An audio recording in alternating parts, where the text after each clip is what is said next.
It is about time that the Kenya Kwanza administration puts their acts together and avoid the abracadabra so that they at least for once look intentional about crushing Jimmy Wanjigi, if that is it.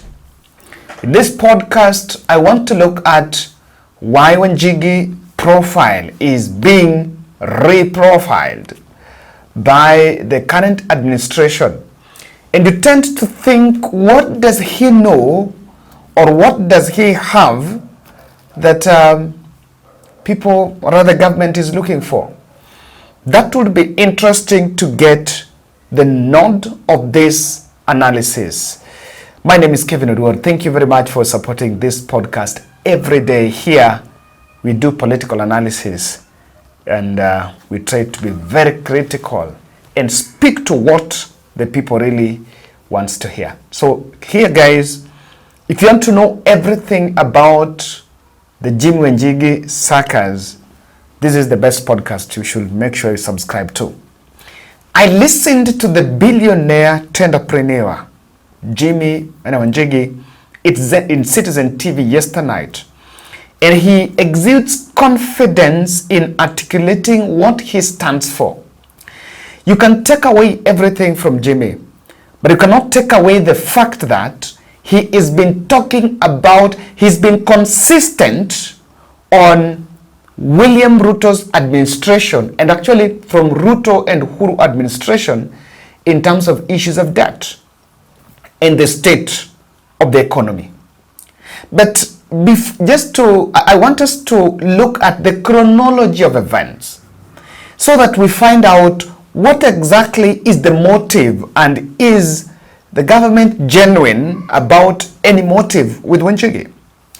When the best way to start is the events of Nane Nane. When Jimmy Wanjigi appeared in the streets of Nairobi along the Kimathi Street and joined the Gen Z protests.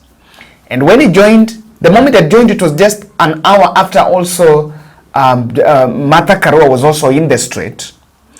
And just, he appeared there only for some 10 minutes.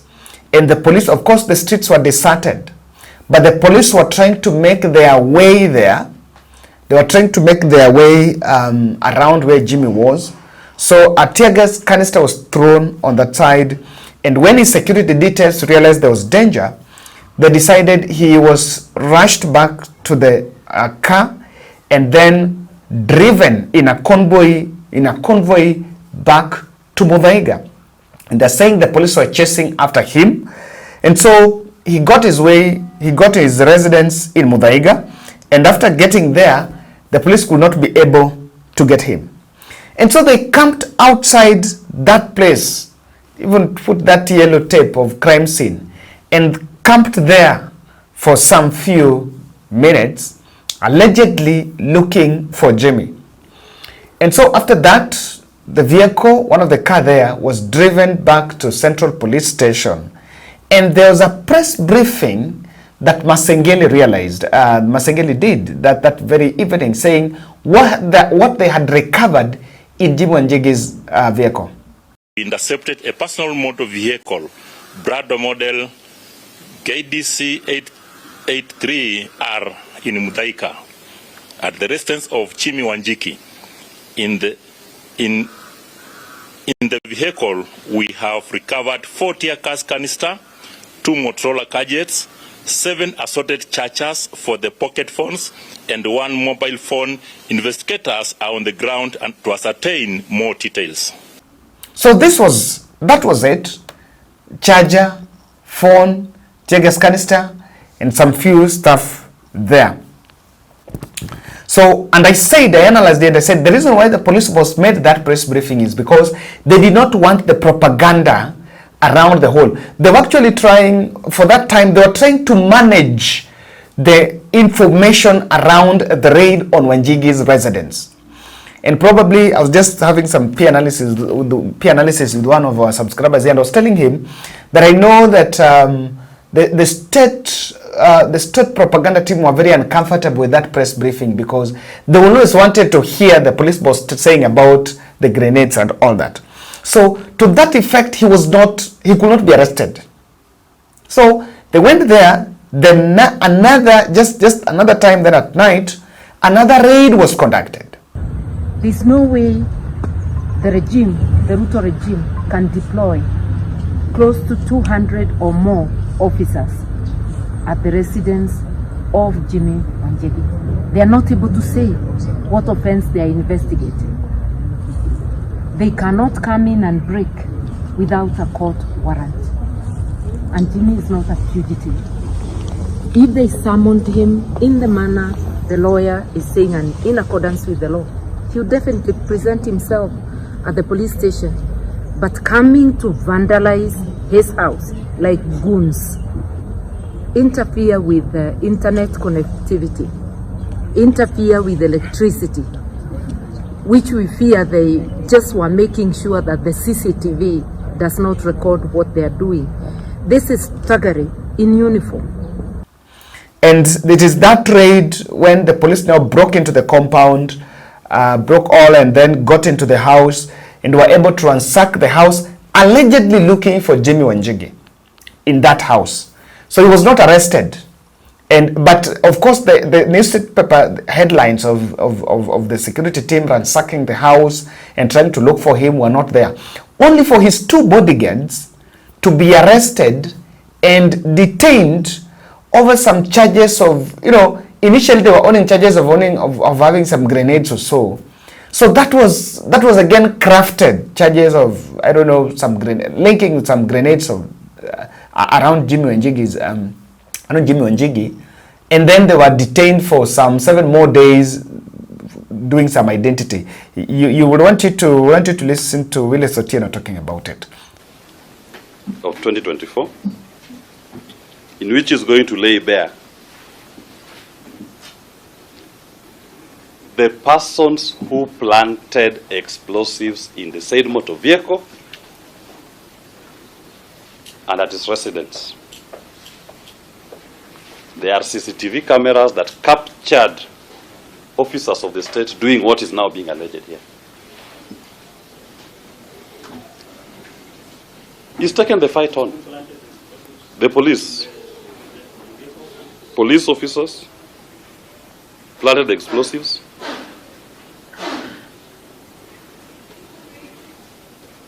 On that motor vehicle and at his residence.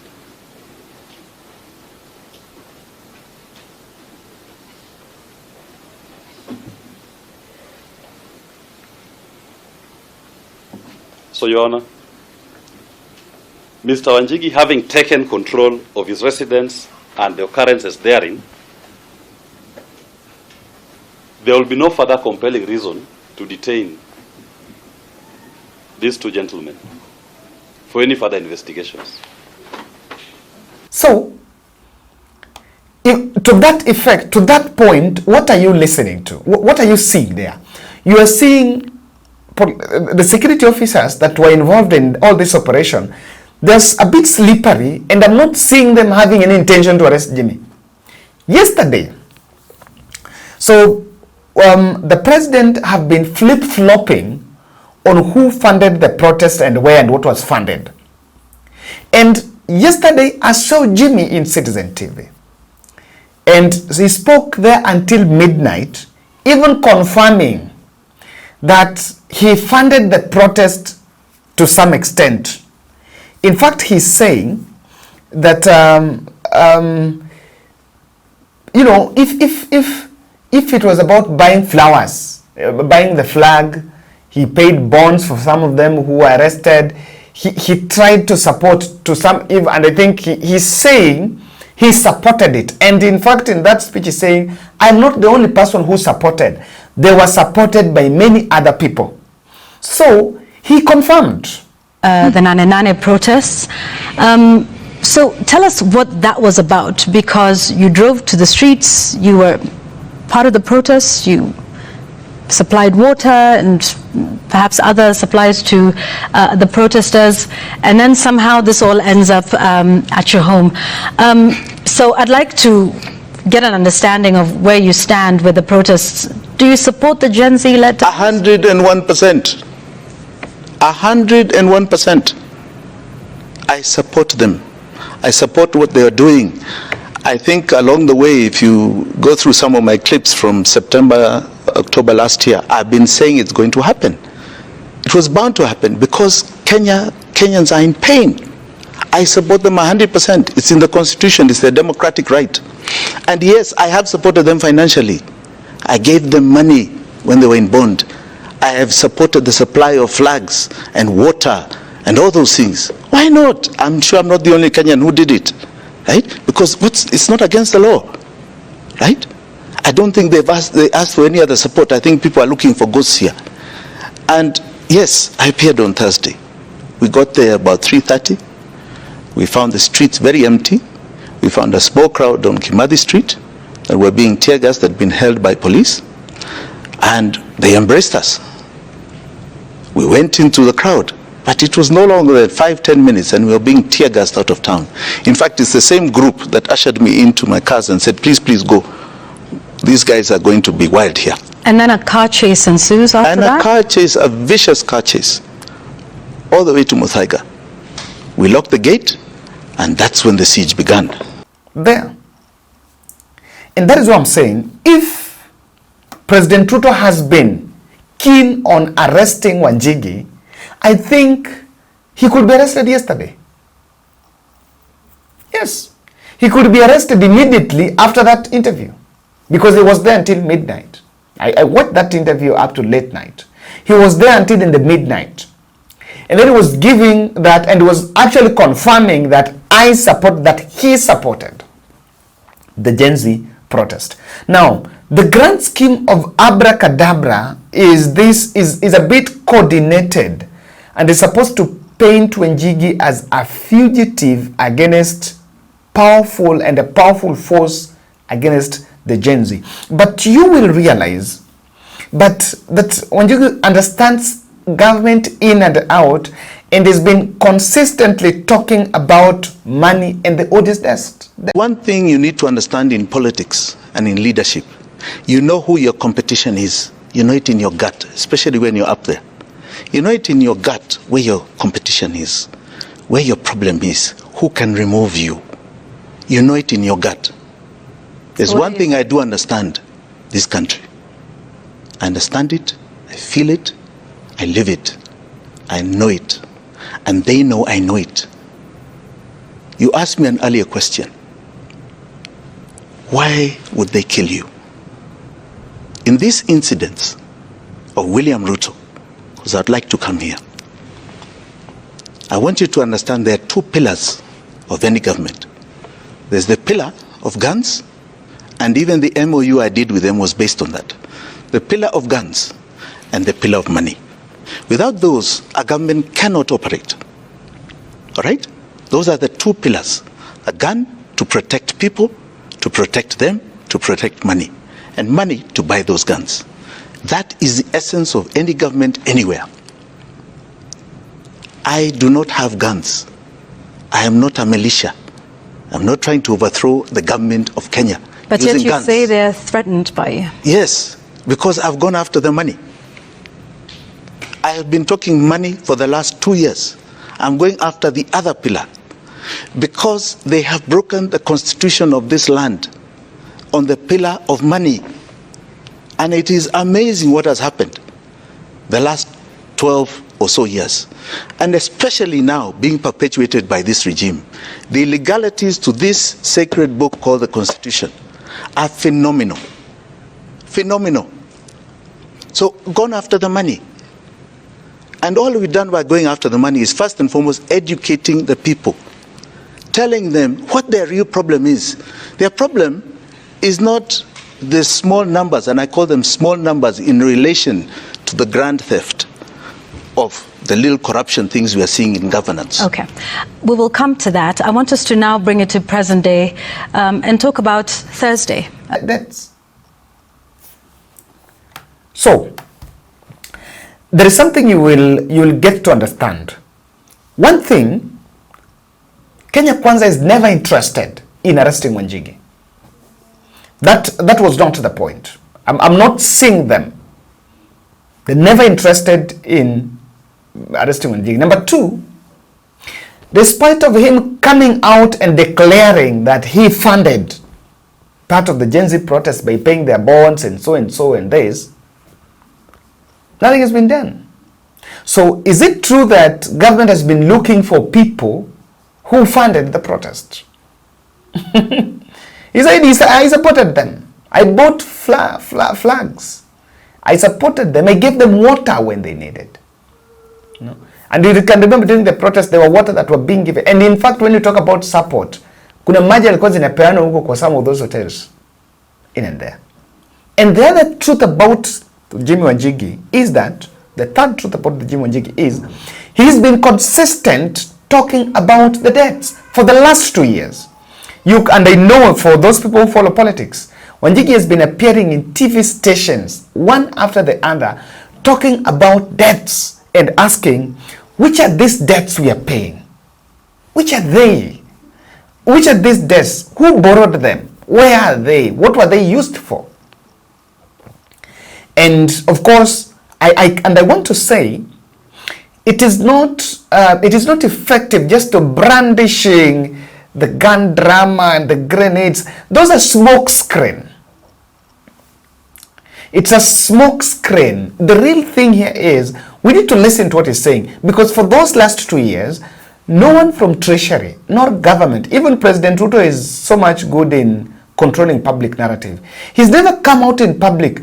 No one has ever come out in public to call a press and explain, Jimmy Wanjigi appeared and Jimmy Wanjigi is saying this and this. These stories have even been published even in Nation and in the mainstream media, mainstream newspapers, and even the television stations.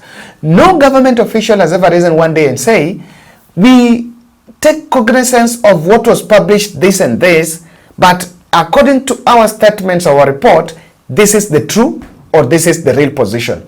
But wait, if a story is written about a project that is a hot air project, the next day you will see even the Tumbis and the bloggers around the presidency all running all manner of smear narrative against newspapers. But Jimmy has been consistent about this. And I think that is why we are saying, as much as there is the grand scheme of trying to change and twist and spin narratives, but it's a bit too late. They should have been coming at least once and saying, okay, Jimmy Wanjigi spoke about this and this, but this is not it, this is it. Probably if you take that direction, Kenyans are going to buy it. And I'm just looking at this. What does Jimmy Wanjigi know, or why Wanjigi is being profiled? If it is about arrest, if there is a legitimate case and charge against Wanjigi, Wanjigi should have been arrested. It's a bit easy, and I think it is possible. He walks around. Police have been arresting people. So I think there is nothing legitimate. And sometimes you will agree when he says that they fear me. And I don't know why they fear me. Wanjigi is being profiled because he represents a club of billionaires that probably William Ruto feels that group can terrify him. He represents, and when you just, I can always tell you, if you want to understand Kenya Kwanza, look, listen and read what their bloggers are saying. There is one of the Ruto blogger who posted just something in Facebook saying that Wanjigi is together with some billionaires, Mount Kenya billionaires, and what he's saying is what some people, CSS with Ruto are saying, he will not be there until 2027. It's what Gachagua is saying, it's that. So, probably, I can say that part of this profiling, Wanjigi, is to legitimize that narrative that there is a clique of billionaires against William Ruto. Now, everything is supposed to be done as he is a threat against William Ruto. And that is why he's saying that William Ruto is not even a threat to William Ruto. For him, they are against me because I'm going after their money. And he's asking very legitimate questions. I wish we leave alone this circus and confront the facts that Wanjigi have been unleashing. Then the second thing why Wanjigi is being profiled, I think the ghost debt syndicate siphoning money to offshore accounts is there. He's been talking about it, and many people and some, some that may not be bit more analytical, some Kenyans that may not be more analytical, people, I say the newspaper, the headline readers, they will only splash, they will look at what has been splashed in the headline, and they see Wanjigi as a man, and that is the image that is being created, as a fugitive, a man who wants to overthrow government. And when it comes to when someone uses the word overthrow, then William Ruto, Kalenjin base and some, UDA base become very emotive and then become a bit too protective. Then on that, they cannot listen to what Wanjigi is saying. So if you ask me, there is something that Wanjigi knows about treasury. I'm a bit convinced. I may not know what he knows, you may not know what he knows, but there is something that he seems to be knowing about the debt syndicate. And that is why he's saying, which are these debts? And we've also been, during roundtable interviews with the president has been asked a million times, can you publish the debt register? We now have the new treasury CS Mbadi.